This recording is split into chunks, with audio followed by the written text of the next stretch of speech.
السلام علیکم جی، تو کیسے ہو آپ سب لوگ؟ میں ہوں ردا اور آپ لوگ ہو میرے یوٹیوب چینل ردا فاطمہ ناولس پہ۔ پیچھے اگر کوئی شور شرابے کی آواز آ جائے تو اس کو اگنور کرنا، اور ہم ناول کو شروع کرتے ہیں۔ ویسے آپس کی بات ہے، میں اتنے دنوں بعد ایپیسوڈ اس لیے دے رہی ہوں کیونکہ تم لوگ تو محبت عبادت کو پیار دے نہیں رہے، تو اس لیے میرا پوسٹ کرنے کا بالکل بھی دل نہیں کرتا۔ تو خیر، اب اتنی محنت کے بعد میں اب تم لوگوں کو ایپیسوڈ دینے والی ہوں۔ آج کی ایپیسوڈ تھوڑی الگ ہے، اسی لیے اس کو لکھنے میں بھی ٹائم لگ گیا تھا۔ خیر، اب تم لوگ ایپیسوڈ انجوائے کرو اور اس ایپیسوڈ کو پیار دو، پھر میں اگلی قسط جلدی سے پوسٹ کروں گی۔ رات کا وقت تھا، گھر کے تمام کاموں سے فارغ ہو کے سلیمہ بیگم اور فرحان صاحب اپنے کمرے میں تھے۔ سلیمہ بیگم کے ذہن میں وہی بات چل رہی تھی جو انہوں نے لاہور میں دیکھی تھی۔ فرحان، علی بہت اچھا لڑکا ہے نا؟ سلیمہ بیگم نے خاموشی توڑی۔ لاہور میں اس نے ریحال کا جتنا خیال رکھا وہ میں بتا نہیں سکتی، ہر مشکل میں وہ ریحال کے ساتھ کھڑا تھا۔ فرحان صاحب نے اخبار ایک طرف رکھا۔ ہاں، لڑکا تو سلجھا ہوا ہے ماشاءاللہ، اپنا بزنس بھی بہت اچھے سے سنبھال رہا ہے۔ سلیمہ بیگم نے تھوڑی جھجک کے بعد کہا، مجھے لگتا ہے فرحان، علی ریحال کو پسند کرتا ہے۔ زرینہ باجی نے مجھ سے ریحال کا رشتہ بھی مانگا تھا، لیکن میں نے ان سے کہہ دیا جب تک علی خود نہیں کہے گا میں کوئی وعدہ نہیں کروں گی، اور آپ سے بھی مشورہ کرنا تھا۔ فرحان صاحب کچھ دیر خاموش رہے، پھر سنجیدگی سے بولے، دیکھو سلیمہ، علی کی شرافت میں کوئی شک نہیں، مگر تمہیں نہیں لگتا کہ اپنی بیٹی کو دوسرے شہر میں بہانا تھوڑی زیادتی ہوگی؟ ریحال ہم سے دور ہو جائے گی۔ میں مان لیتا ہوں کہ وہ ایک دوسرے کو پسند کرتے ہوں گے، لیکن اسلام آباد سے لاہور کا فاصلہ بہت ہے۔ میں فی الحال اس بارے میں نہیں سوچنا چاہتا۔ لیکن سلیمہ بیگم نے کچھ کہنا چاہا، مگر فرحان صاحب نے ہاتھ کے اشارے سے انہیں روک دیا۔ سلیمہ، ابھی ریحال کا یونیورسٹی کا آخری سال ہے، اسے اپنی پڑھائی مکمل کرنے دو۔ اگر کبھی علی نے خود ہمت کر کے مجھ سے بات کی تب سوچیں گے، ابھی اس موضوع کو یہیں ختم کرو۔ مجھے صبح جلدی آفس جانا ہے۔ لائٹ بند کر کے سو گئے۔ مگر سلیمہ بیگم کی آنکھوں میں اپنی بیٹی کے مستقبل کے خواب اب بھی جاگ رہے تھے۔ سورج ڈھل چکا تھا جب علی کی گاڑی لاہور کی جانی پہچانی سڑکوں سے گزرتی ہوئی مصطفیٰ محل کے عالیشان گیٹ کے اندر داخل ہوئی۔ گھر کے در و دیوار وہی تھے، مگر علی کو ان میں وہ اپنائیت محسوس نہیں ہو رہی تھی جو اسے پچھلے کچھ دن اسلام آباد میں ملی تھی۔ نانی کے گھر میں جو پل گزرے تھے ویسے کوئی پل یہاں نہیں تھا۔ علی تھکا ہارا لاؤنج میں پہنچا تو سامنے ہی زرینہ بیگم تسبیح پڑھ رہی تھی۔ علی کو دیکھ کر ان کے چہرے پر سکون آ گیا۔ آ گئے علی، سفر کیسا رہا اسلام آباد کا؟ سب خیریت سے پہنچ گئے؟ زرینہ بیگم نے اس کے ماتھے پر پیار دیا۔ جی امی، سب ٹھیک سے پہنچ گئے، بس تھکن بہت زیادہ ہو گئی ہے، علی نے مختصر جواب دیا اور صوفے پر ڈھیر ہو گیا۔ اسی وقت اس کی چھوٹی بہن کنزا کچن سے نکلی۔ بھائی، آپ آ گئے، میں آپ کے لیے کھانا لگاؤں؟ آپ نے راستے میں بھی کچھ نہیں کھایا ہوگا۔ نہیں کنزا، بھوک نہیں ہے، علی نے آنکھیں بند کیے ہوئے جواب دیا۔ بس آرام کرنا چاہتا ہوں، صبح آفس میں بہت کام جمع ہے، مجھے ٹائم سے نکلنا ہے۔ علی اٹھ کر اپنے کمرے میں چلا گیا۔ تازہ دم ہونے کے بعد اس نے آرام دہ کپڑے پہنے اور بیڈ پر لیٹ گیا، مگر نیند کوسوں دور تھی۔ علی اٹھ کر اپنے اسے بار بار کوسوں دور تھی۔ کمرے کی ہر چیز اپنی جگہ پر تھی، مگر ایک عجیب سی اداسی دیواروں سے جھانک رہی تھی۔ اسے بار بار ریحال کا وہ چہرہ یاد آ رہا تھا جب اس نے پوچھا تھا، آپ اسلام آباد کیوں نہیں آتے تھے؟ علی نے کروٹ بدلی، مگر ریحال کا اداس لہجہ اس کے کانوں میں گونج رہا تھا۔ اگلی صبح علی بیدار ہوا تو وہ رات والا جذباتی علی کہیں غائب ہو چکا تھا۔ اس نے استری شدہ گرے 3 پیس سوٹ پہنا، بالوں کو نفاست سے سیٹ کیا اور مہنگی گھڑی پہنی۔ آئینہ اسے ایک سخت گیر بزنس مین کی تصویر دکھا رہا تھا۔ ناشتے کی میز پر بھی وہ خاموش رہا۔ کنزا اور امی نے چند باتیں کرنی چاہی، مگر علی کے سپاٹ چہرے نے انہیں خاموش کر دیا۔ وہ خاموشی سے ناشتہ کر کے اپنی گاڑی میں بیٹھا اور اپنی پرفیوم کمپنی کی طرف روانہ ہو گیا۔ جیسے ہی علی کی گاڑی کمپنی کے پورچ میں رکی، سیکیورٹی گارڈ اور عملہ الرٹ ہو گیا۔ علی جب کیبن کی طرف بڑھا تو اس کے جوتوں کی ٹھک ٹھک پورے فلور پر سنائی دے رہی تھی۔ اس کے چہرے پر نہ مسکراہٹ تھی، نہ ہی وہ کسی سے غیر ضروری سلام دعا کر رہا تھا۔ وہ اپنے کیبن سے باہر نکلا اور پروڈکشن یونٹ کی طرف گیا۔ مجھے پچھلے ایک ہفتے کی سیلز رپورٹ چاہیے۔ رپورٹس ابھی میرے پیس پر چاہیے، اس نے مینیجر سے گزرتے ہوئے کہا۔ اس کا لہجہ اتنا باوقار اور سخت تھا کہ مینیجر نے فوراً فائلیں نکال لیں۔ ہانیہ، جو پچھلے کچھ دنوں سے علی کے انتظار میں تھی، اپنی فائلز لے کر اس کے پیچھے پیچھے آ گئی۔ علی، ویلکم بیک۔ میں نے تمام نئی خوشبوؤں کے سیمپلز تیار کر لیے ہیں، اگر تم دیکھو تو۔ علی نے چلتے چلتے رک کر اسے ایک سرد نظر سے دیکھا۔ مس ہانیہ، یہ آفس ہے، یہاں مجھے سر یا مسٹر علی کہہ کر مخاطب کریں، اور سیمپلز میٹنگ روم میں لے آئیں۔ میں 5 منٹ میں وہاں پہنچ رہا ہوں۔ ہانیہ کا چہرہ فوک ہو گیا۔ اسے اندازہ نہیں تھا کہ اسلام آباد سے واپسی پر علی اتنا بدل جائے گا۔ میٹنگ روم میں علی سب سے بڑی کرسی پر بیٹھا تھا۔ اس کے سامنے کمپنی کے اہم ڈائریکٹرز اور مارکیٹنگ ٹیم موجود تھی۔ علی ایک ایک پوائنٹ پر سختی سے بحث کر رہا تھا۔ ہماری خوشبو میں وہ نفاست کم ہو رہی ہے جس کے لیے علی حال پرفیومز مشہور ہے۔ اگر اگر کوالٹی پر کمپرومائز ہوا تو میں پوری ٹیم کو بدل دوں گا، علی نے میز پر انگلی مارتے ہوئے کہا۔ پوری میٹنگ کے دوران علی کا رویہ بالکل پیشہ ورانہ اور سخت رہا۔ ہانیہ بار بار اسے کچھ بتانے کی کوشش کرتی، مگر علی صرف کام کی بات سنتا اور پھر اگلی فائل کی طرف بڑھ جاتا۔ اس کے اندر کی اداسی نے اسے ایک ایسا انسان بنا دیا تھا جو جذبات کو کام کے پیچھے چھپا رہا تھا۔ وہ ایک ایسا باس بن چکا تھا جس سے نظریں ملاتے ہوئے بھی ملازمین ڈر رہے تھے۔ وہ ایسا ہی تھا۔ وہ اپنے گھر والوں کے لیے کچھ اور تھا، آفس والوں کے لیے کچھ اور ریحال کے لیے کچھ اور۔ جب میٹنگ ختم ہوئی، علی واپس کیبن میں آیا اور بڑی شیشے والی کھڑکی سے لاہور کا شہر دیکھنے لگا۔ اسلام آباد کی صبح خوشگوار تھی، مگر ریحال کے لیے یونیورسٹی کا یہ پہلا دن کچھ بوجھل سا تھا۔ شادیوں کا ہنگامہ، لاہور کی رونقیں اور علی کا وہ خاموش مگر مضبوط ساتھ اب ایک یاد بن چکا تھا۔ ریحال یونیورسٹی کے سبز زار میں ایک بینچ پر بیٹھی تھی، اپنی کتابیں سمیٹ رہی تھی۔ اسے قدموں کی چاپ سنائی دی۔ ریحال نے سر اٹھایا تو سامنے کیسن کھڑا تھا، مگر آج کا کیسن بدلا ہوا تھا۔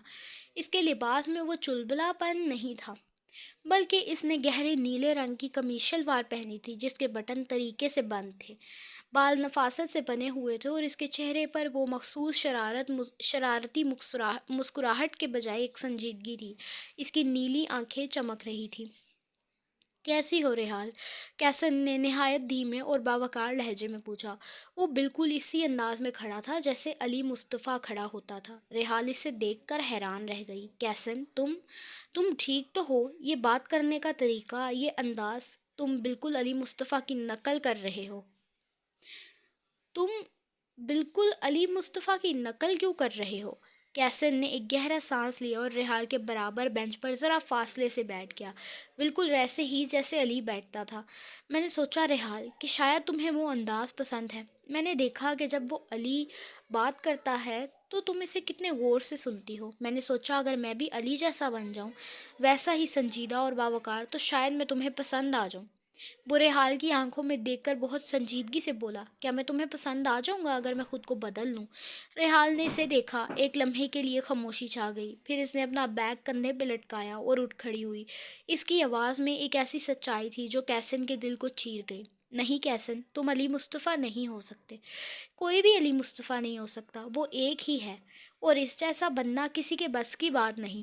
علی ہونا صرف ایک انداز نہیں، وہ ایک شخصیت ہے جو بنائی نہیں جاتی، وہ ہوتی ہے۔